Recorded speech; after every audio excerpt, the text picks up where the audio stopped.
So one cool way that you can spell out the changes on the turnaround to a blues is to use sixths, and that's the sound of this.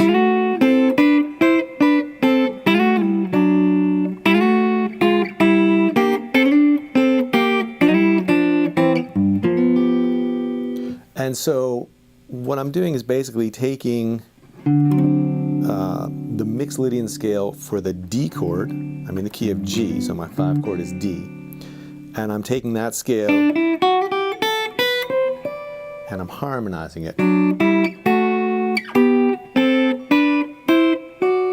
then I'm using that on the C chord as well. And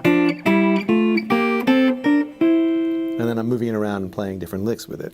And so by turnaround in this case, I'm talking about the last line of the blues, the last 4 bars. So from like a bar of 5, bar of 4, down to 1. So I guess that would be bars 9 and 10 if you were sort of thinking about it in terms of the bar numbers. So that's probably sounds scary, right? Let's harmonize a mixed Lydian scale. It sounds super technical. But if you just think about chord shapes, you can start to get a grip on this. And so let's start with this D7. And if we just play the root and the third, I don't know if you can see that that kind of comes out of this chord shape. That's our first interval that we want to play. And then if you think about this shape, we want this part of it, the 7th fret on the 4th string and the 7th fret on the 2nd string. And then if you think about this chord, this D9 chord, we just want the 5th fret on the 3rd string and the 5th fret on the high string. So those 3. And then if you think about this chord, we just want this note on top, the 8th fret on the high string. That's the 7th of the D7 chord. And then we want this note, which is the 9th fret on the 3rd string. And together they make another interval that we want. And if you just slide that up a whole step, now you're at the top of this bar chord. And that's the top, that's the root. And then here's the 3rd of the scale here. 10th fret on the high string, 11th fret on the 3rd string. So we got this. Just a bunch of shapes that relate to chords. And then we can connect those up, and it's the connecting parts that involve a little more memory. But that's just going a whole step below here. And then here this shape is the same as this shape, and it's right above this. So it's almost like very Keith Richards approved. And then here we're back to this.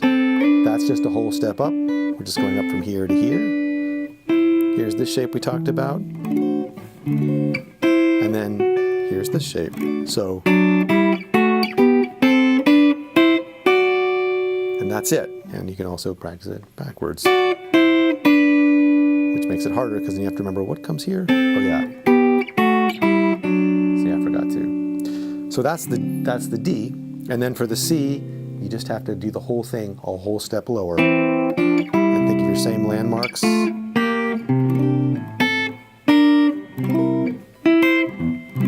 then try that backwards. There it is. So now if we want to use this on the turnaround to a blues, I'll show you what it sounds like. I made a track that's just the last 4 bars of the blues looping around in G. So here's what that would sound like. Check it out. And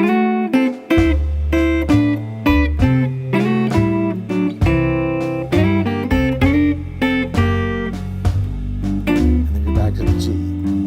And to practice, you can try playing the same thing on both the D and the C chord. So.